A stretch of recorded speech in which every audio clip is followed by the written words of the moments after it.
Hey guys, it's Jake here with eTrailer. Today we've got a 2021 Ford F-350 and we're going to be taking a look at, and I'm going to show you how to install the Firestone Ride-Rite RED Label air helper springs. If you're using your F-350 to tow heavier loads, you may notice on the back of your truck that your truck sags a lot and it feels uncomfortable when you're driving it. Whether that be your headlights aren't pointed where they're supposed to be, you feel a little loose in the steering on the front, or you can feel the constant bouncing and slamming of the back of your truck when you're hauling those heavier loads. This particular truck is always towing an 18,000 pound camper from the fifth wheel here in the back. That is going to be a very, very heavy load, even for this truck to be towing. The back end of this truck doesn't have the jounce bumper purchase either, so it doesn't even have that quicker engagement of the jounce bumper. So the back of this truck has a lot of travel in it before it's going to stop traveling. Airbags or air helper springs are going to help with that load carrying capacity. It's not going to change the load carrying capacity of your truck, it's just going to help to reduce the amount of sag. With this particular kit, you are going to get two manual inflation valves, which we always like to put here on the back of our license plate. I like them here because they're very convenient to get to. No one's really going to mess with them because they're probably not sure what they're for, but all you have to do is simply remove this cap, put your air in, and whenever you're done with it, a lot of times you can use the little button on the cap itself to let the air out. You can get yourself like a bike tool or something like that to be able to unscrew them so that you can let the air out a little faster. Just be sure, because we don't have an onboard air compressor, be sure you're always leaving 5 psi in them. The reason for that is because the airbags need to have some air in it, obviously because of the pressure downward. If you're hitting bumps and stuff like that, you don't want the bags folding or rubbing on each other, but especially if you take your truck to a shop or something like that and you hang the rear axle from these airbags, which you can do with these. Airlift airbags, you're not supposed to do it because they're band clamped together, whereas these have a cap that's crimped around them. But with that happening, if you take it to a shop or something to get an oil change, you can hang the airbags, but you want to have some air in it so that they keep the shape. When it comes to the capacities of these airbags, we already said there's a minimum of 5 psi. That's going to be for any airbag out there on the market. But you're going to have a maximum of 150 psi, which I can say right now, you're probably not going to get anywhere close to that because these are the RED Label bags. They're a thicker construction than the 5,000 pound bags. These are going to have a load carrying capacity of 7,500 pounds. Just to give you a small example, I had a camper that weighed about 10,000 pounds with water in it, maybe 12,000 pounds when all the tanks were full. And I only had to put 13 psi in my RED Label bags. Just gives you kind of a scope. If I had 5,000 pound bags on it, so the smaller versions, I may have had to put more like 30 or 40 in. So it's just really up to you what size bag you want to go with. It just may require less air to do that. But having that 150 psi capacity is going to give you the ability to adjust it how you want. Now let's go ahead and take the truck inside. I'll put it up on the lift for you and we'll show you what the airbags look like when they're installed. They're going to mount between the bottom of our frame rail and the top of our axle. This is what's going to help do the physical action of limiting the travel of our suspension. What you want is the suspension to still go up and down a little bit. It's just going to help to reduce the amount of sagging that you have in the rear end of your truck. You'll see the double convoluted design, which basically just means that we have 2 bubbles here instead of 1 big airbag. This is going to help the airbag to travel up and down like a spring. Now that you've seen what the airbags look like and we've told you a little bit about them, let's show you how to get them installed. To begin your installation, what you need to do is you need to lower your spare tire to get it out of the way. That'll help give us a lot more room to be able to work with the airbags and where they're going to go. Then we're going to take a jack of some sort. We're using a trans jack to be able to lift up on the back of the vehicle because our truck's up on a lift. If you're doing this from the ground, just use a floor jack, lift up on the back hitch. That's going to separate the frame from the axle a little bit more, so it also gives us more room to put the airbag assembly up and in place.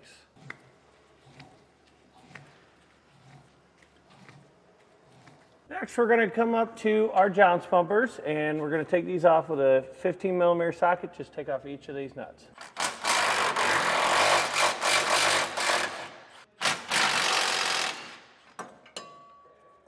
I'll take a flathead screwdriver, and we're going to pry up or I guess pry down on this little bracket and pop these bolts out, because we're going to need to put a bracket up inside of this hole. Next, we're going to need to put a couple of zip ties on our bracket that goes up inside of our frame rail. And I've got one on here, but to show you, you go through the square hole and back through the triangle hole. This is how they want you to do it in the instructions, and I can tell you if you do it the opposite way or any other way, it does not work. And essentially what these are these are going to end up being little pull wires for us to be able to pull down on this bracket while we're putting the bolt up and in place. Now lift it up, put the zip tie up in there first. If you can reach up on this side with your finger, pull the zip tie down through.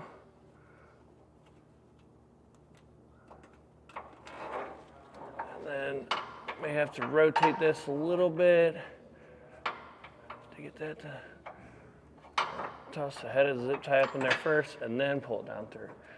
And then our bolts, or those nuts that are welded on that plate, are going to line up with the little indents where the bolts were previously. Take your brackets, your top brackets, they're going to look like this. You see these little holes here? That's for those zip ties. You'll have one on each side. We're going to lift our bracket up, fish those zip ties through the holes. And we'll lift it up, and it'll rest right against our frame rail, just like that. And you'll take the longer black bolts that come in your kit. They're going to have a flat head on them with a Allen head drive on it. We'll just get this started in those weld nuts. I will say those weld nuts are kind of sloppy.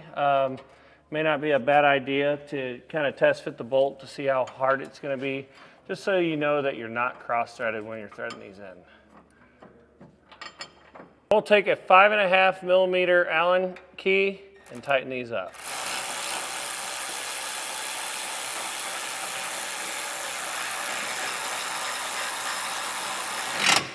Then grab a torque wrench and torque these bolts to the specifications on top of the airbag.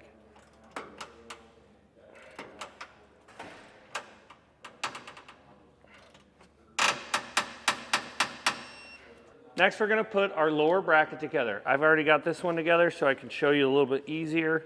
You'll take your bracket that looks like this. It'll have these little triangle pieces. You want those facing inward on the truck, and then you'll take your bracket that looks like this and put it underneath, and then take a couple of the short flathead bolts, run them through, put some flange nuts on them, and then for each side, since we don't have the John's bumper perch on your vehicle, you might have one there. We ended up having to use the shorter one-sided bracket. There's another bracket that comes in your kit that's a little bit taller. That is because the John's bumper perch sits up a little higher, and these parts of the bracket don't actually touch the hitch. They sit on top of that John's bumper. So if you don't have it, you're going to want to follow exactly the way we are. If you do have it, you want to either check out another video on our website or look at your instructions. So we'll take this bracket, we've got it assembled, and we're going to roll it into place. And I may end up having to, I have to switch this. I'm going to switch this bracket to the other side because we have a brake line here. So I'm actually going to have to flip this bracket over to the other side. It doesn't matter which way you mount it, but I do need to swap it so that our bracket is sitting correctly and not on top of that brake line.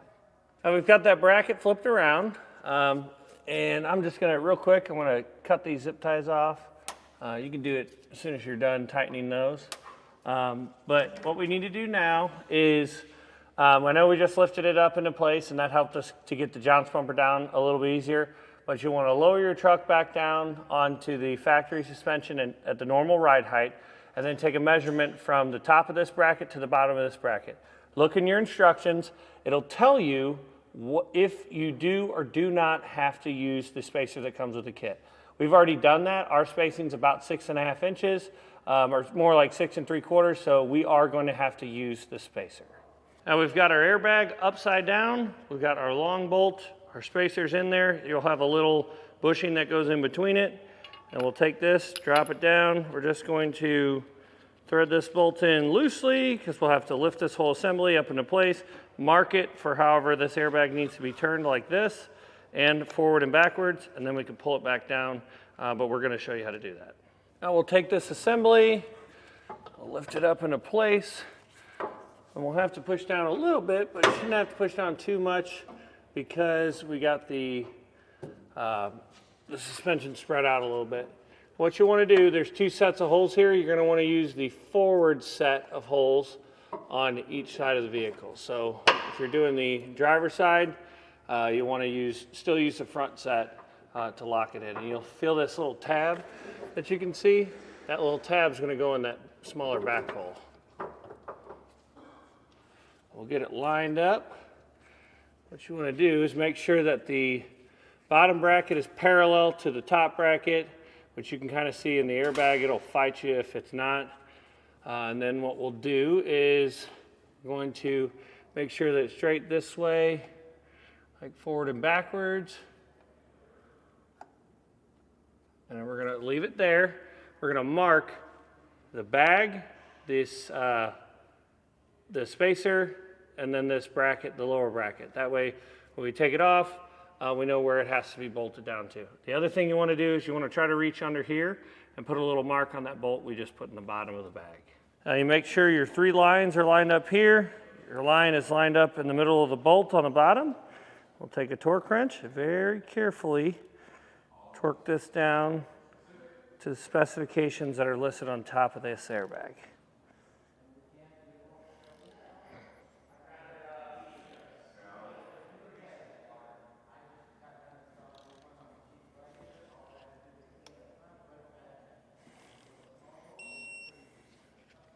Before we lift our assembly back up into place, we're going to take our air fitting, thread it down, and then we'll want to tighten this fitting until you get pretty close to the last threads that have that thread sealer on it. You don't have to go all the way, but you want to get enough of them buried inside of this fitting so that it'll seal it. We'll take our airbag, put it back up into place.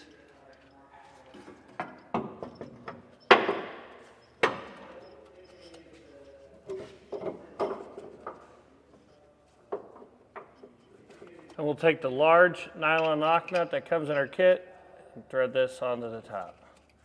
I like to do this step before continuing on with the rest of this because right now I can lift it up off of our axle and tell that that pin is locked up inside there. If that pin is not, you can crush and it will cause the airbag to leak. Now we'll take our heat shield, pull this down, put our heat shield in, and then put it right back up. And then for this next step, I like to leave the bottom of this loose from the axle because I like to be able to tell whether or not this pin is truly locked up inside, just like that.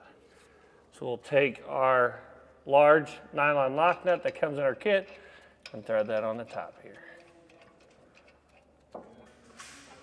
For this next part, you'll need a 15/16 wrench. A ratcheting wrench really does work a lot better. It just makes this process a little faster. We'll throw that on top and then tighten this down.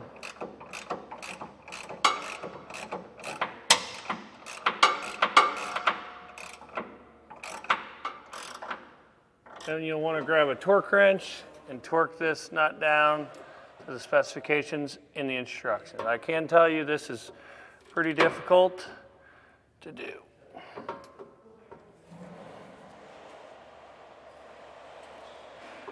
Now we could take the full weight of the vehicle and put it on top of the airbags. You can see it's still, it's doing fine. It doesn't have a ton of pressure on the airbag. We can still move it a little bit, but you're going to want to adjust this lower bracket with that pressure on it.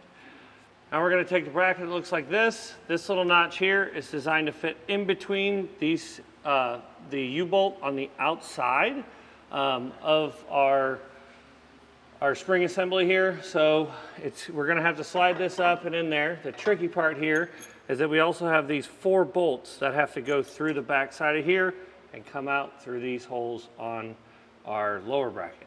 So essentially, the best way I've found to do it is take 2 bolts, put them through the rear side, I guess. And then because of the brake caliper, it makes those really hard to get in there if you don't put them in right now. So we popped them in now, and now all we have to do is worry about, and now that we have this side in and the bolts already run, all we have to do is worry about getting the bolts to slide in the other side. The trick to these is going to be to slide them in exactly at this angle. So we'll tuck this bolt back up in here, get it to pop through our opening, and then slide it back through. And that has always worked pretty well for me. And then we'll just take them, slide them through these slots, and follow it up with a flange on each one of them. And I always like to pull these to the outside so that way they're straight, because it's kind of, sometimes they'll line up a little weird from the back bracket to the front. So just try to make these cross bolts as straight as possible. And once you've got your bag as straight as you want it to be, we'll take a 14mm socket and snug these down. When you're doing this, you want to make sure you're putting even pressure on each one of them. So do it a little bit on these two and then a little bit on the front, and then we'll torque them down. Grab the longer bolts that come in your kit. These are the longest bolts. We're going to put one up front, one back here. You're going to have some arrow looking tabs up here. They're adjustable so that you can move them kind of wherever you need to. We're going to take this brake line, just barely bend it out of our way. And then these lower brackets are kind of funky, but they come in 4 pieces. You just want to put it together like this, and then this is going to be this half.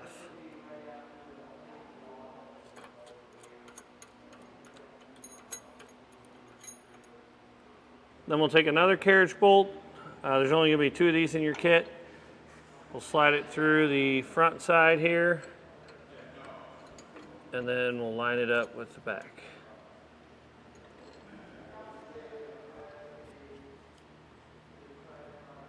We'll grab a 14mm wrench and snug all 3 of these up. You kind of want to work each one of them a little bit, and then we'll come back and torque all of them to the specifications. A lot of this hardware can be a little tricky to get to, so you might need a 14mm crow's foot in order to get to some of it. The way it's going to work is that you can kind of wrap from an angle, because like here we couldn't get a socket on it, so we really need a wrench. But we'll just work very carefully and get each one of these torqued down. Once you get the passenger side done, we're going to turn our attention to the driver's side, which I've already completed for you guys. Just so I can show you the differences, we've got no heat shield on the side, so you don't have to worry about that. And then down here, this bracket with all of these brake lines and stuff on it did give us a little bit of trouble, and I've done several of these in the past, and this is the best way to fix a problem. What you want to do is, this is the original hole where this breather tube is going through. So just unscrew this breather tube, lower this, rotate this bracket down and around the axle, and drill yourself a new hole the same size that is.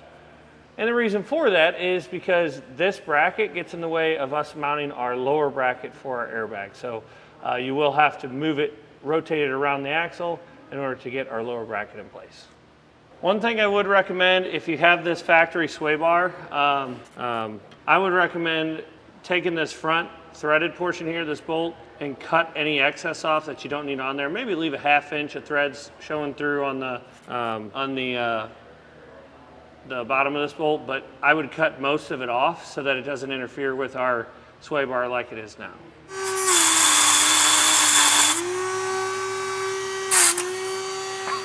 What we need to do next is we're going to take our airline and we're going to run it from the tops of our bags to the back of the truck. I'm going to go ahead and run it, and then we'll come back and show you. You'll take the airline, make a nice clean cut on it, and make sure there's no jagged edges. What we use to cut them here is an airline tool, airline tubing cutter tool. It's basically just a razor blade on a flat surface that makes a nice clean cut. Pop that into your fitting there, and then we just ran our airline back. If you have one of these mounts for your shock, which you should here, just run it in that. That'll help to protect it a little bit and keep it organized. and follow your factory wiring all the way back till you get to your bumper. Now we'll want to put about 50 psi in each one of our airbags to be able to test for leaks properly, because you want it to be under some significant pressure.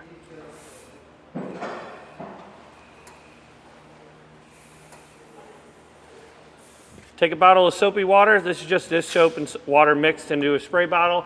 We're going to check all of our fittings that we made, or all our connections that we made in our fittings. So for us, it's going to be 4. If you tied them off into a T, which you can definitely do, to air both airbags up at the same time at the same exact PSI, you can just do those fittings themselves. So we'll just spray each one of these.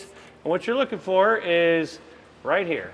You're looking for rapid bubbles to be forming at the insertion site of the airline. So what we're gonna have to do with this is we'll have to pop that fitting out, or pop this airline out, repress it in, and then try this again.